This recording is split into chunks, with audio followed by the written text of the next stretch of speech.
What's up, neighbor? It's springtime here in the South and our garden has just been doing wonderful. It's that time of year to evaluate some of our spring crops to see how they're doing. We try to trial a lot of varieties we carry, and we travel all over the United States looking at different varieties at trials and everything to get an idea what's going to perform the best. We got some winners, we got some losers. We're going to show you both today, so let's get into it. All right, folks, first one is Ruby June Strawberry. This is a June-bearing strawberry that we sell in the fall of the year as a plug, and that's when we planted these right here, was in the fall. We actually get our tips in from Idaho. We found that we get a lot better tip in from Idaho that don't have any disease, a lot cleaner starting tips than we do anywhere else. And we was lucky enough this year to find a grower up there that worked with us, and we got our tips in from there. We planted these things. We had a wonderful strawberry crop as far as growing the plants in. We couldn't ask for it to be any better. But I planted a variety I've never planted before, Ruby June. Now this is a newer variety than some of the older ones out there. You probably heard me say in the past, I think Chandler is the best variety for the home gardener. And I've often said that, and I really believed it up to this point. These Ruby Junes have actually blown me away this year. I've talked to some other people that's had the same results here. These things have yielded better. The flavor has been better. It's a better looking plant than any strawberry that I have ever grown before. Now, could have been somewhat to the growing conditions we had this year. We could have had the perfect growing conditions for strawberries. Early on, we did have a little disease problem with these things right here. We had to hit them 2 or 3 times with some fungicide, but we hadn't done anything to them in a long time, and this Ruby June variety just has outperformed anything I've ever seen before. If you can look here, it's just loaded up now. And look here, we've been harvesting these things for at least 3 weeks now. I can't tell you how much we have harvested off of these already, and they're still continuing to load up. Now, one thing a little bit different about this Ruby June variety is it makes a more compact plant than some of the rest of them. The leaves are a lot greener looking, and that makes the plant just look better. But the harvest on these things, how much they produce, has really blown me away, and the prolonged harvest of them. So I am a big Ruby June believer right now. Now this has been a new variety. There is a royalty on this variety here, and it does cost a little bit more than some of the rest of them. But we'll have these again this fall here, and this variety, Ruby June, is definitely going to be a keeper. We've been working on some varieties of dwarf tomatoes for hanging baskets. And this is a variety we've never grown before that we're trying out this year. This is Fantastico. Now this one seems to be getting a little too big for my liking for a hanging basket. Come highly recommended to us. It's a little too early to tell, but it's getting a little tall for a dwarf tomato for me. This is another one right here called Party Bomb. Now this one, on the other hand, is looking really good. It's filling out. It's a really good compact plant. So, you know, a little early to call it on these right here, but so far this Party Bomb is doing the best of these right here. I had high hopes for this Fantastico. I'm not saying that right.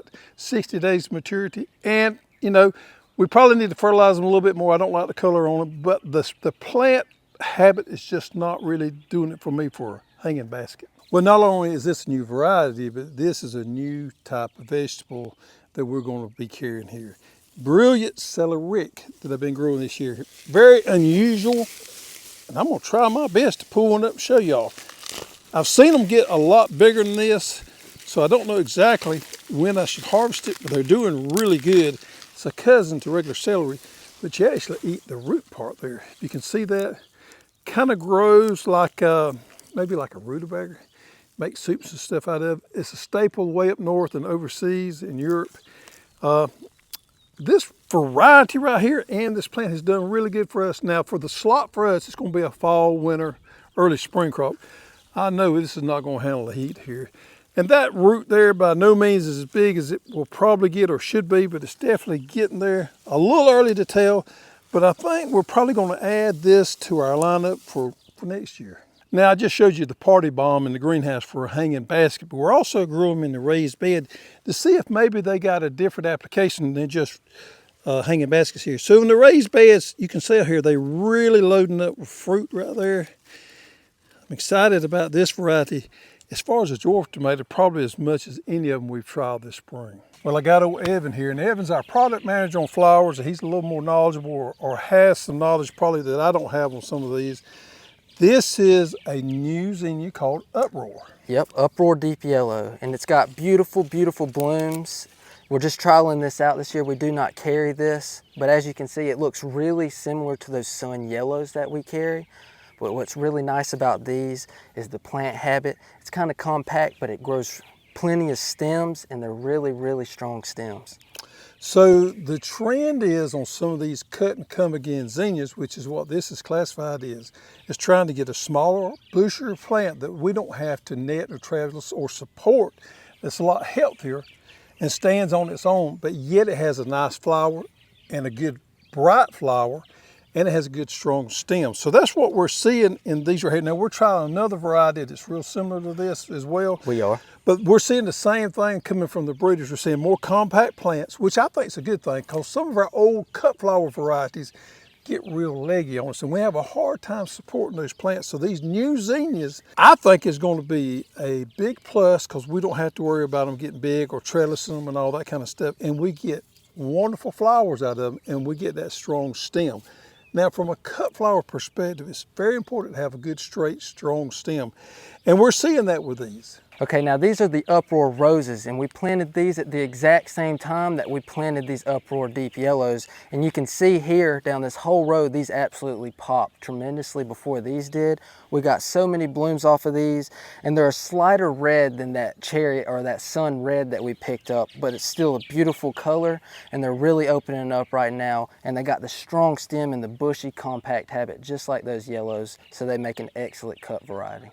Now, if you're looking, putting a first time cut flower garden in and you're really not sure how to do it, this is on the 15 by 30 lazy garden kit with the irrigation comes underneath it. We sell this as a package.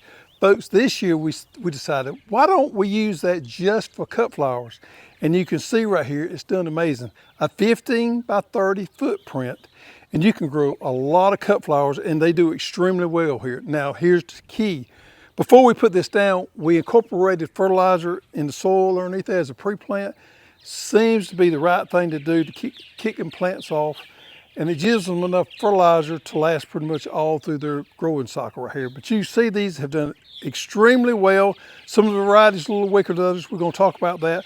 But as a cut flower garden for a small footprint, I think that's an ideal way to go.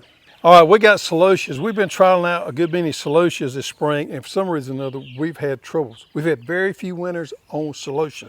We've had probably more failures than we definitely have had more failures, yeah. Now, we're not going to give them another shot. We're going to grow them in the summertime, because, Celosias do love the heat. But we've had a couple that did okay. These right here have done okay. This right here is the Kroon New Scarlet Celosia right here. This is. Probably has done as good as any Celosia has done for a spring slot plant. It definitely has. And what we did is we came in here and topped these just like normal, but we see this one definitely bushed out way more than the other Karumes that we have planted here, and it's done pretty well. Now here's a variety of Celosia that hadn't done well for us. This is Dragon's Breath Celosia. We had this one, we had a couple more that just really didn't do good at all. So this will get cut right here. Possibly we'll give it another shot growing in a different slot, but I'm not really excited about it at this moment right here. Now let's jump on over into the zinnias. Now, in case you don't know, this is what they call a landscape or a border type zinnia. And we're getting interested in more and more of these right here. We're going to be adding some of these varieties in the next few weeks right here. This is a Zydeco. Is that the way you say it? Zydeco? Zydeco? You like that? Zydeco? Yeah, that's perfect. All right, that's a Zydeco Fire, and it loads up blooms. Now, this is not a cut flower, folks. This is a landscape border. It's a really compact, almost a miniature or dwarf-like plant that loads up with blooms. The stems are not strong. They're not meant to be, because you're not going to cut these. These things are just going to make a beautiful appearance right there. Now, that one has done well, and then we got Zydeco Deep Yellow right there that has also done tremendous for us. We're seeing a lot of breeders work with these type zinnias right here. We're actually working with a series called Fuchsia from Cicada right now on some more things. So we're going to be adding some of these. I'm not sure if we're going to be adding this or a different brand. we're trialing out which ones we think are the best. Now right here we have a really unique sunflower out of the Syngenta breeding program. This is the Sunfinity. So we have the dark center, I believe these really tall ones are, and then these shorter ones in the back are the yellow reds. And what's so unique about these is we're going to get about 10 times the amount of stems off of these that we would your usual sunflower, because these are a branching flower and they're going to branch all summer long. So we can just keep cutting these and we'll get more and more branches off of these as the season goes along. Folks, just look at these beautiful marigolds here. This is the Coco Gold Marigold. Now this is a variety we carry, and I'm going to be showing you some in just a minute that's actually blooming. These plants here have turned out to be really strong. This is definitely a winner for us right here as far as marigolds. I don't know that I've ever grown a prettier plant than what these right here are. They seem to have really good vigor, good disease resistance, and the blooms are awesome, as we'll show you in just a minute here. But that right there, we got 4 rows there. Man, what some pretty marigolds. I'm excited about this variety right here. All right, folks, we're just gonna stop by the tomato patch just a second to show you these black angels right here. Now, this is our first year growing this. I'm going to Plant City, Florida in a couple weeks to meet with the breeder down there at a trial, and we're gonna see some down there that's coming off, that's mature. This tomato right here could be wonderful for us in the south and on the east coast here. It's got the right package for us in our area here as far as disease resistance goes. Determinate, we like that, but it makes that nice dark tomato, good size and great to eat. So we're excited about this one right here. What I'm not excited about is a failure, and this is exactly what we got here. I've never seen this before in my life of 40 years of growing corn. This is a new variety the breeder sent us, and I'm not ready to lay all this on the variety. I can just tell you it didn't perform for us. This corn here was doing good. It got about knee high, and we come out here and overnight this thing was rotting off in the middle of the plant here. I'll show you in just a minute here. Now we've let this go for a couple of weeks, so it looks abandoned, because we just, after that point, we knew it was a waste of time. We're gonna have to remove it, put something back here. But this corn crop here did something I've never seen before. I called the county agent out here, got the UGA specialist out here. Nobody could figure it out. Was it variety? We don't know. It's got one strike against it. I'm not saying I won't try it again, but I'm not excited about it at all. When we trial a variety, we see something like that right there, we know either it doesn't have resistance to some diseases that's in our area here, or maybe there's something wrong with the genetics of the corn. This was a white corn that I thought was promising, but it just didn't perform. What we saw here when we come out here, now you can't see it now because of the damage in it, and this was overnight. I walked out here the next morning and I seen, before I got here, I knew something was wrong.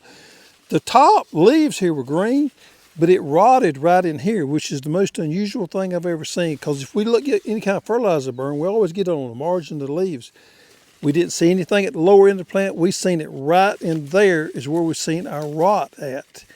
And as you see here, there's some damage. That's a good example of what we've seen right here. See how it rotted off in there right there? It stressed the plant out. The end of the leaf looked fine, but it rotted in there.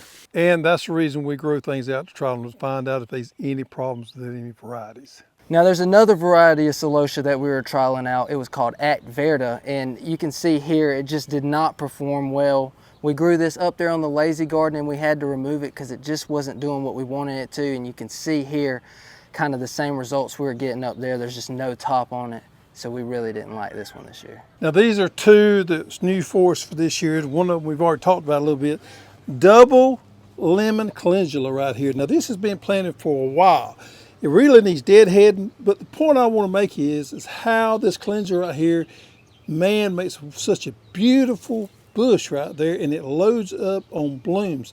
Even that we got blooms spinning out there, if you look down in there, we've got multitudes of new flowers coming on there. So this thing, even though we're not deadheading like we should, it's going to continue to bloom here. Makes a nice dense plant. It's done wonderful for us. In the middle of that, Mama Hoss has planted some Coco Gold and Coco Orange Marigolds. And that's that big plant I just showed you up there in the lazy garden up there. These are blooming here.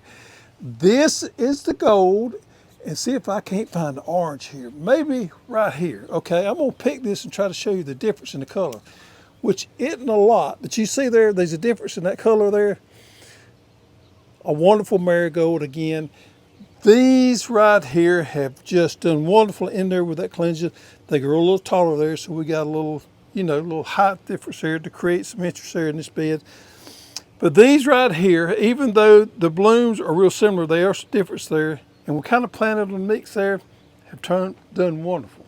We're showing you a zinnia here called Sun Gold and Sun Red, and this from a breeder called Taki that we're a dealer for. Now, we showed you a variety up in the big garden up there called Uproar.